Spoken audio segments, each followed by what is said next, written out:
सबसे पहले हम सभी को गणतंत्र दिवस की ढेर सारी शुभकामनाएं। मैं हूं इरशाद अली। और साल 2021 में अब जो सुपर टेट की भर्ती आ रही है उसके लिए हमारे प्रैक्टिस सेट चल रहे हैं अभी, जिसमें आज हम डिस्कस करेंगे सुपर टेट सफलता प्रैक्टिस सेट नंबर 15 को। ये हमारा जो सेट है पूरा करंट अफेयर्स पे बेस्ड होता है और साथ ही स्टैटिक जीके पर।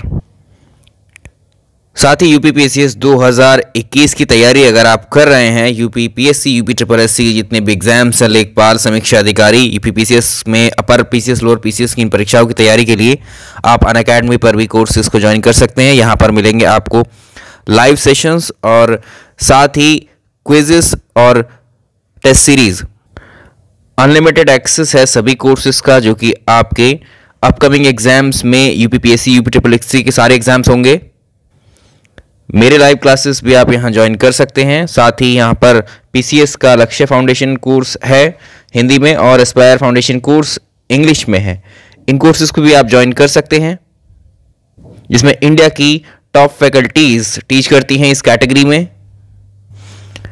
तो आप अनअकैडमी के लर्निंग ऐप में यूपीपीएससी, यूपीएससी कैटेगरी में जाकर इन कोर्सेज को रजिस्टर कर सकते हैं, जहां पर आपको यूपीपीएससी, यूपीएससी के सब्सक्रिप्शंस अलग अलग मंथ वाइज अवेलेबल हैं, जिसमें आप एक ही सब्सक्रिप्शन पर कई सारी परीक्षाओं की तैयारी कर सकते हैं। अनलिमिटेड एक्सेस है सारे कोर्सेज का, टेस्ट सीरीज का, और किसी भी सब्सक्रिप्शन पर आप 10% का डिस्काउंट पा सकते हैं। इसमें आप रेफरल कोड यूज कर सकते हैं मेरा इरशाद सर, तो आपको 10% का डिस्काउंट मिल जाएगा सभी कोर्सेज पर। कोर्सेज का लिंक है डिस्क्रिप्शन में। ज़्यादा जानकारी के लिए आप वेबसाइट पर जो लिंक है डिस्क्रिप्शन में या फिर एप्लीकेशन पर जाकर डिटेलिंग ले सकते हैं। प्रैक्टिस सेट नंबर 14 में हमने क्वेश्चन नंबर 7 तक डिस्कस किए थे, तो नेक्स्ट यहीं से कंटिन्यू करेंगे। दिसंबर 2020 में जारी घोषणा के अनुसार वर्ष 2021 में विश्व आर्थिक मंच यानी वर्ल्ड इकोनॉमिक फोरम की वार्षिक बैठक किस देश में आयोजित की जाएगी? इंपॉर्टेंट है। अगर हम विश्व आर्थिक मंच की बात करें तो इसकी स्थापना वर्ष 1971 है। इसका हेडक्वार्टर, मुख्यालय इसका कहाँ पर है? स्विट्जरलैंड में। और जो हमारे इस प्रश्न का आंसर है, विश्व आर्थिक मंच यानी वर्ल्ड इकोनॉमिक फोरम ने अपनी जो 2021 की वार्षिक बैठक है वो सिंगापुर में आयोजित करने का निर्णय लिया है। ऑप्शन सी, सिंगापुर में आयोजित की जाएगी ये। अगर आपसे पूछे कि ये जो सम्मेलन है, ये बैठक है, सिंगापुर में आयोजित किया जाएगा, इससे पहले ये कहाँ पर प्रपोज था, प्रस्तावित कहाँ था पहले? तो ये ल्यूसर्न बर्गेनस्टॉक स्विट्जरलैंड में प्रस्तावित था पहले। इसको यहाँ से हटा करके स्विट्जरलैंड से वार्षिक फोरम को स्थानांतरित करके सिंगापुर में, क्योंकि यहाँ पर यूरोप में जो है कोविड-19 जो महामारी है, इसके बढ़ते प्रकोप को देखते हुए इसको सिंगापुर में करने का फैसला लिया गया। ऑप्शन सी सही आंसर। सवाल नंबर नेक्स्ट देखेंगे। हाल ही में जलवायु परिवर्तन प्रदर्शन सूचकांक 2021 वेरियस इंडेक्सेस में भारत की रैंकिंग को पूछता है। 1 से 2 प्रश्न जरूर पूछे जाते हैं इसमें। अगर हम बात करें climate change performance index CCPI की, तो 7 दिसंबर 2020 को जो जर्मन वॉच है, new climate institute of climate action network, इन दोनों ने कंबाइंडली जो है जलवायु प्रदर्शन जो सूचकांक है 2021 वाला जारी किया। तो चलिए देखते हैं इसमें इसको जारी कौन सी संस्था करती है। German watch, new climate institute एवं क्लाइमेट एक्शन नेटवर्क। इसकी जो सूची है 57 देशों की सूची जारी की गई है, जिसमें शीर्ष स्थान मिला है स्वीडन को। इसको पहले हम डिस्कस कर चुके हैं। पहली, दूसरी, तीसरी पोजीशन पर कोई भी देश नहीं है। जो शीर्ष स्थान पर है वो 4th पोजीशन है, जो कि स्वीडन को प्राप्त हुआ है, और भारत का इसमें 10वां स्थान है। Option D. चलिए सवाल नंबर नेक्स्ट देखेंगे। नीतीश कुमार ने अब तक कितनी बार मुख्यमंत्री पद के लिए शपथ ली है? ये नंबर इंपॉर्टेंट है, परीक्षा में पूछ सकता है कि नीतीश कुमार ने बिहार के मुख्यमंत्री के पद पर 7वीं बार शपथ ली है। तो इसका आंसर करेंगे ए ऑप्शन हम। चलिए इसका आंसर हो जाएगा ए ऑप्शन।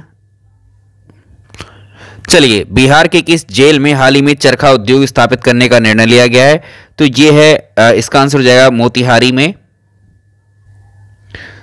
जो मोतिहारी केंद्रीय कारा है, इसमें चरखा उद्योग लगाया गया है। इसमें महात्मा गांधी है, इनकी 150वीं जयंती पर इसकी शुरुआत की गई है। तो इसमें 10 चरखे लगाए गए हैं और जो कैदी हैं यहाँ के, वो इन चरखों से सूत कातेंगे। धीरे धीरे यहाँ पर चरखा उद्योग की जो है क्षमता वो बढ़ाई जाएगी। अगला इंपॉर्टेंट क्वेश्चन देखिए, किस देश की क्रिकेट टीम ने 2020 में पहली बार अंडर 19 विश्व कप जीता है? तो ये है बांग्लादेश। बांग्लादेश की क्रिकेट टीम ने साल 2020 में पहली बार अंडर 19 विश्व कप जीता है, ऑप्शन ए। सवाल नंबर नेक्स्ट है, बजट 2020 में भारत में मौजूद कितने पौराणिक स्थल हैं जिनको पर्यटन स्थलों के रूप में विकसित किए जाने की बात की गई है? तो ये संख्या में है 5, याद रखेंगे। नेक्स्ट देखिए, सतत विकास लक्ष्य सूचकांक, इसको बोलते हैं सस्टेनेबल डेवलपमेंट रिपोर्ट या सस्टेनेबल डेवलपमेंट गोल इंडेक्स 2020 के संबंध में कौन से कथन सत्य हैं बताने हैं।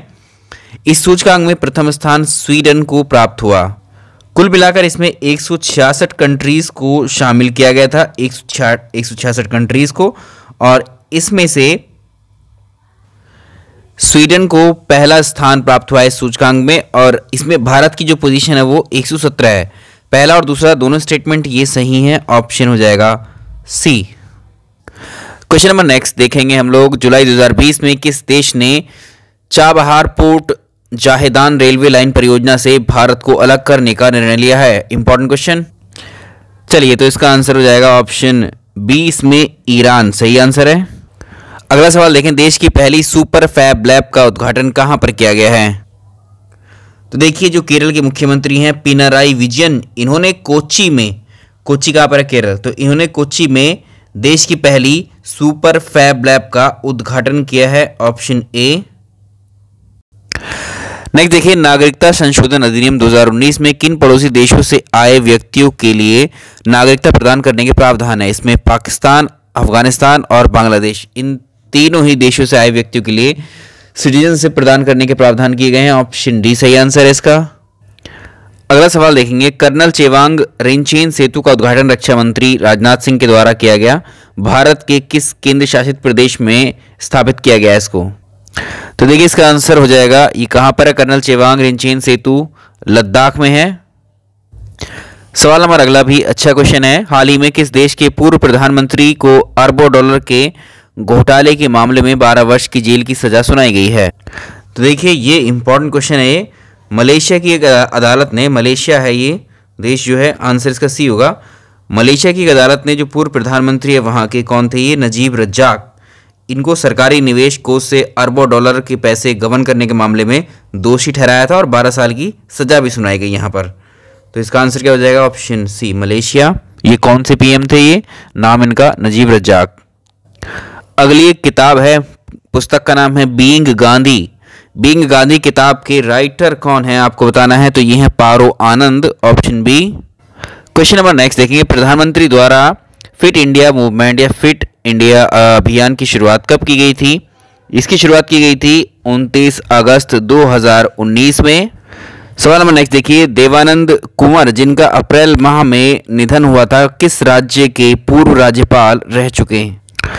तो इनको भी याद रखेंगे, जो देवानंद कुंवर हैं ये बिहार और त्रिपुरा, इन दोनों राज्यों के पूर्व राज्यपाल भी रह चुके हैं, ऑप्शन बी एंड सी। सवाल नंबर अगला देखिए, आरबीआई के किस पूर्व गवर्नर को आईएमएफ के बाहरी सलाहकार के रूप में नियुक्त किया गया है? क्वेश्चन नंबर है 22। तो इस सवाल का आंसर भी आप कर सकते हैं, जो आरबीआई के पूर्व गवर्नर रह चुके हैं रघुराम राजन, ऑप्शन ए। इनको रघुराम राजन को अंतर्राष्ट्रीय मुद्रा कोष, इंटरनेशनल मॉनेटरी फंड का बाहरी सलाहकार नियुक्त किया गया है, ऑप्शन ए। सवाल नंबर नेक्स्ट देखेंगे, किस राज्य में भारत का दूसरा मल्टी मॉडल टर्मिनल का उद्घाटन किया गया है? तो इसका आंसर होगा झारखंड के अंदर। नीति आयोग के द्वारा जारी समग्र स्वास्थ्य सूचकांक में किस राज्य को प्रथम स्थान प्राप्त है? तो ये है आंसर ए, केरला। आज के सेशन में यहीं तक रहने देंगे, 24 क्वेश्चंस तक। चलिए फिर, और शाम को आपकी क्लास होगी मैथ्स एंड रीजनिंग की लाइव क्लास। चलिए वीडियो को लाइक कर दीजिएगा। Thank you so much.